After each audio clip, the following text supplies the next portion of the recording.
a segunda, levantou o braço. Já alguém quer perguntar alguma coisa?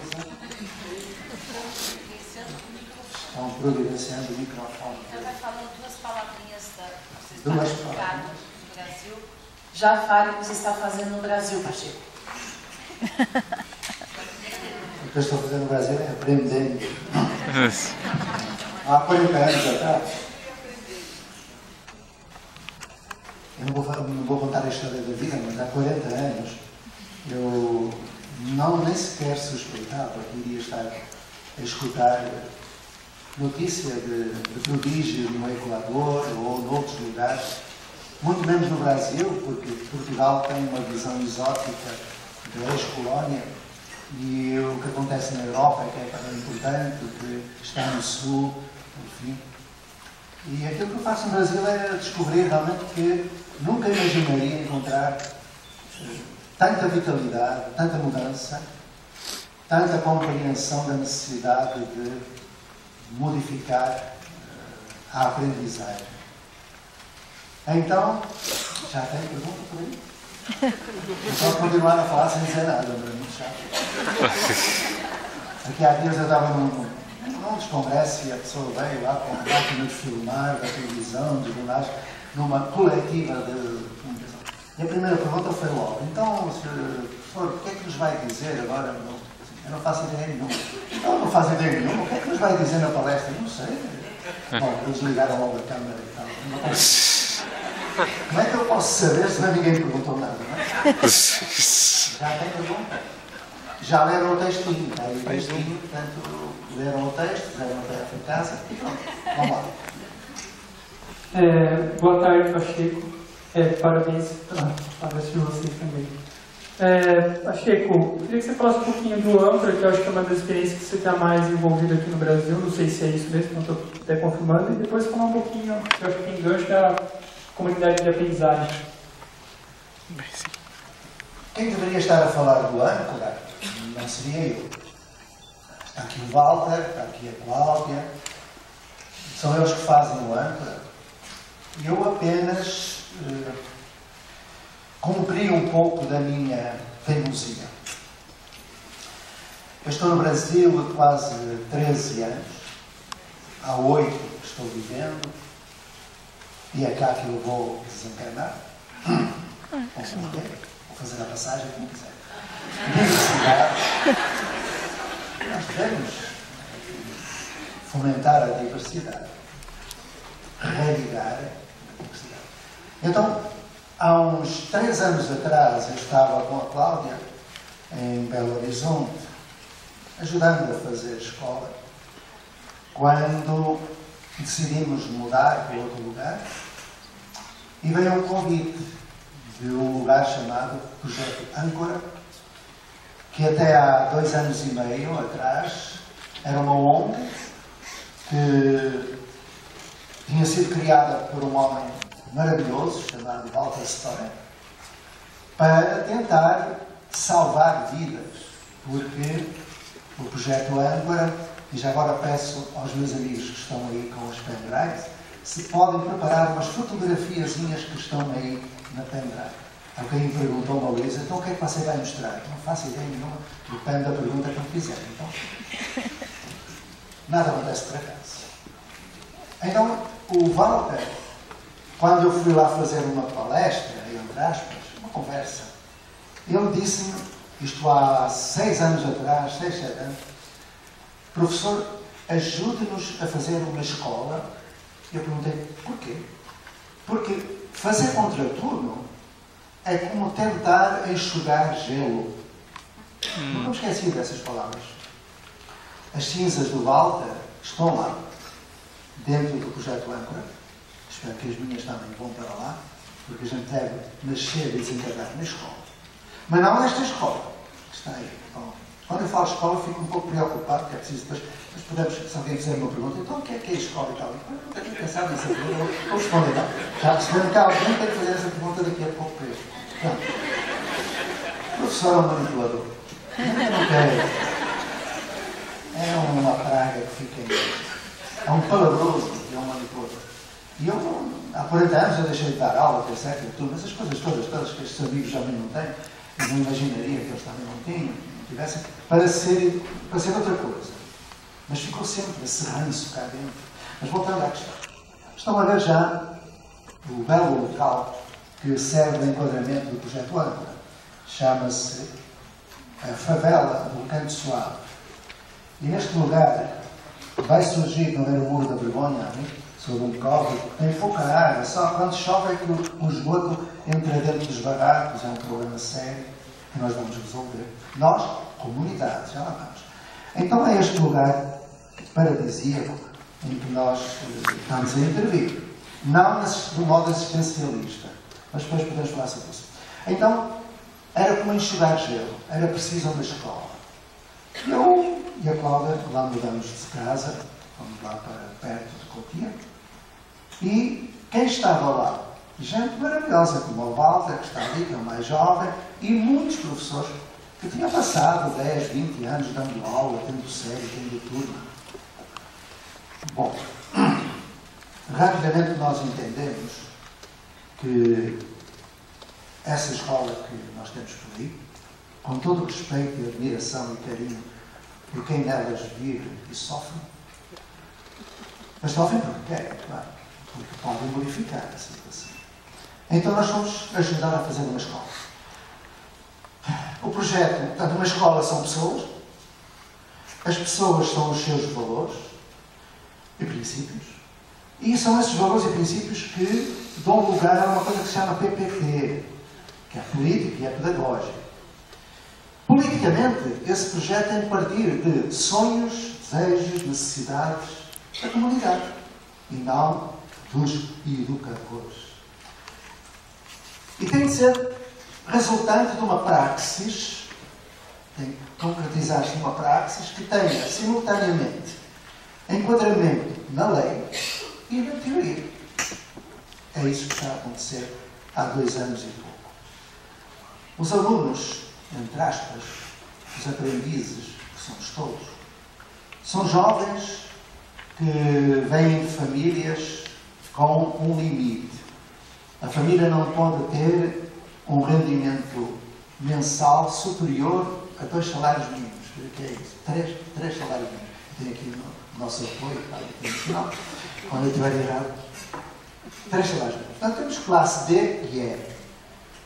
Quando foi feita a escola, as escolas da região, que são excelentes e têm gente maravilhosa lá dentro, jogaram fora tudo aquilo que não queria. Jovem que está no fundo da sala, jovem que não aprende, jovem que está envolvido no tráfico, jovem que não sabe quem é o pai, jovem que foi estuprado, jovem. Uma desgraça. Então foram esses jovens que vieram para fazer um projeto. Vieram de algumas favelas da região. O projeto Âncora ainda era uma escola, porém reconfigurada. Porque aquilo que vai acontecer no Âncora é a reconfiguração de uma escola e um movimento complementar de desenvolvimento local, desenvolvimento humano sustentável, que está a começar exatamente com o suporte nos jovens que nós estamos a preparar para agir na sua vizinhança, na sua fraternidade, no movimento complementar ao movimento de desinstitucionalização. Escola, hoje, não dá para melhorar. Escola deve ser para implodir. Não é? Essa escola... Claro que quando eu falo de inclusão, falo em termos metafóricos, não é? Porque é disso que se trata. Esta escola que nós temos é herdeira, digamos, é uma tradução de uma vontade de 3 países que no século XVIII e XIX criaram a escola da modernidade. A polícia militar, a França dos conventos, as celas de aula, das tias, e a Inglaterra da Revolução Industrial, Revolução em série. No século XXI, é inadmissível que alguém continue a perpetuar esse modelo. E o resultado desse modelo, para quem quiser ver, são No Brasil, 30 milhões de analfabetos, mais 4 milhões fora da escola, mais um ensino que não ensina. Eu costumo brincar quando me perguntam: tenho a certeza de que a escola da aula, da série, da turma, da prova não ensina? Assim, absoluta. Então quer-me explicar? Eu já faço sempre a mesma pergunta. Então quem é que sabe fazer raiz quadrada? Levanta o braço, quem souber fazer raiz quadrada. Mas não vale ser professor de matemática. Então, ok. Ninguém. Quem é que sabe quais são os titulares das capitanias hereditárias? Levanta o braço. Titulares? Quem sabe quais são os afluentes da margem esquerda do Rio Negro? Quem sabe enunciar o princípio de Coriolis? Quem sabe qual é a fórmula para o cálculo do volume da esfera?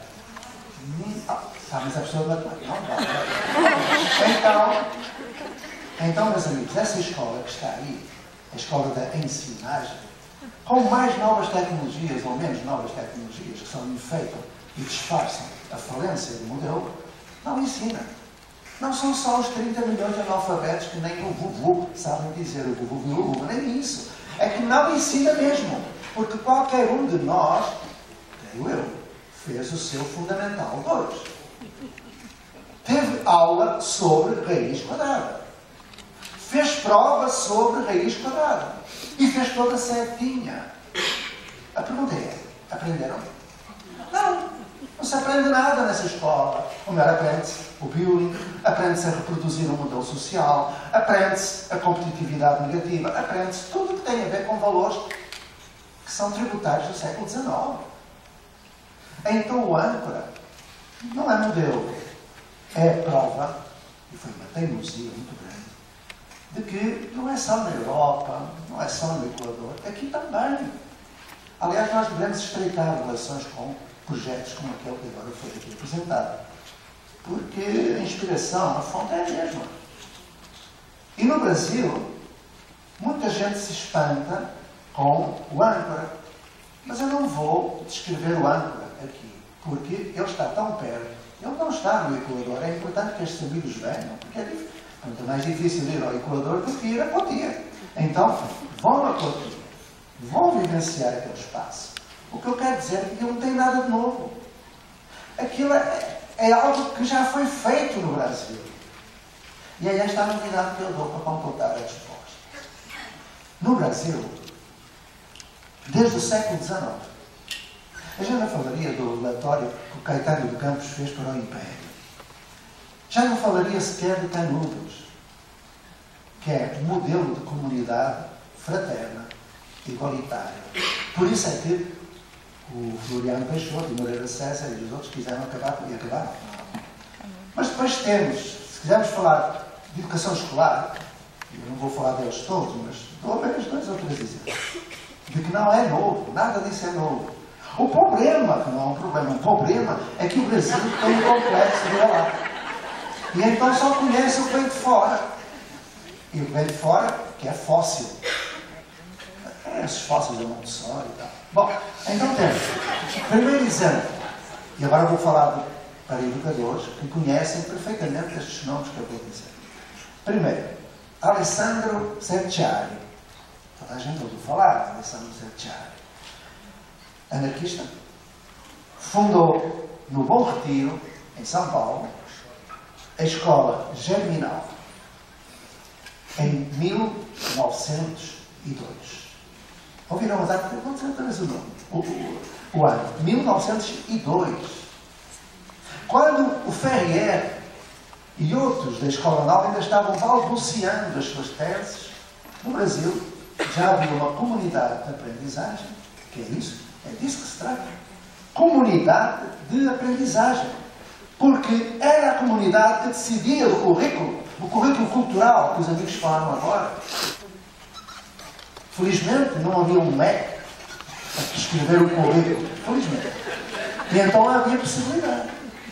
Só que era subversivo.